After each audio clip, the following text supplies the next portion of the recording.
قل آمنت بالله ثم استقم.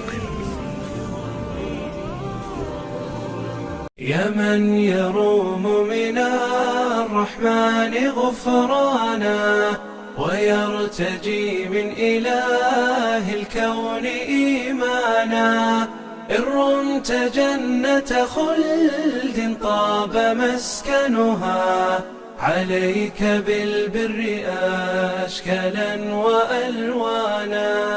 أحسن إلى الأم بادر في حوائجها، الأم باب إلى الجنات ريانا. أطع أباك وصل خيرا قرابته، بذا تحقق قول الله إحسانا، بذا تحقق قول الله إحسانا. الحمد لله رب العالمين، وصلى الله وسلم وبارك على نبينا محمد. مرحبا بكم مع البر ومع برنامج إحسانا. أحبابي، إن نعمة وجود الوالدين لا تقدر بثمن قط. اسألوا من ماتت أمه، من مات والده، فإن قلوبهم فيها تفتت. ولذلك إن وجود أمي وأمك وأبي وأبوك على قيد الحياة نعمة، لو سجدنا على الإبر والشوك ما شكرنا الله جل وعلا على هذه النعمة.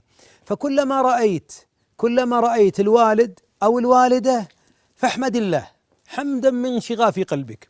وإني أوصيك ومع بدايات برنامج إحسانا أن تجدد النية عند كل لقاء لوالديك. إن تجديد النية يقوي العبد على طاعة ربه، يقويه، معنى ذلك أنه يستمتع ويعطي أقصى ما لديه.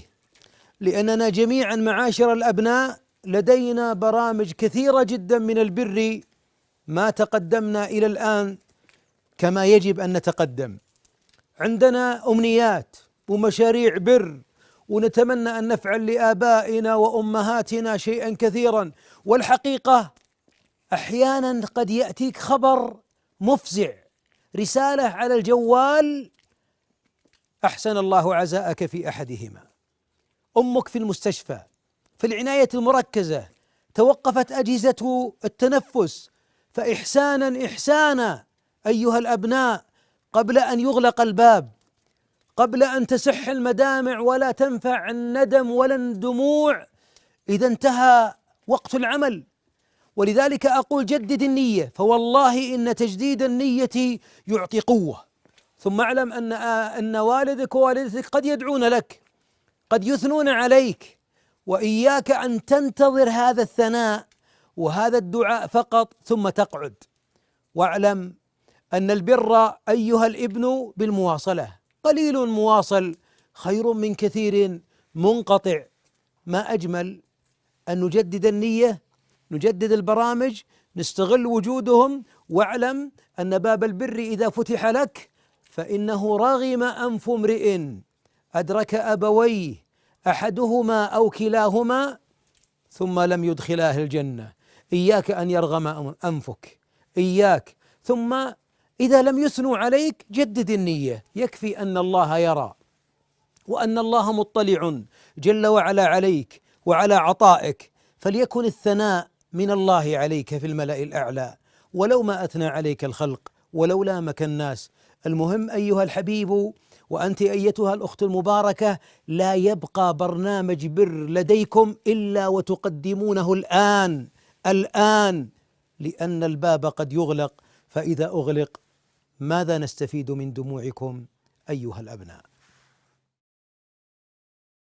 يا من يروم من الرحمن غفرانا ويرتجي من إله الكون إيمانا، إن رمت جنة خلد طاب مسكنها عليك بالبر أشكالا وألوانا.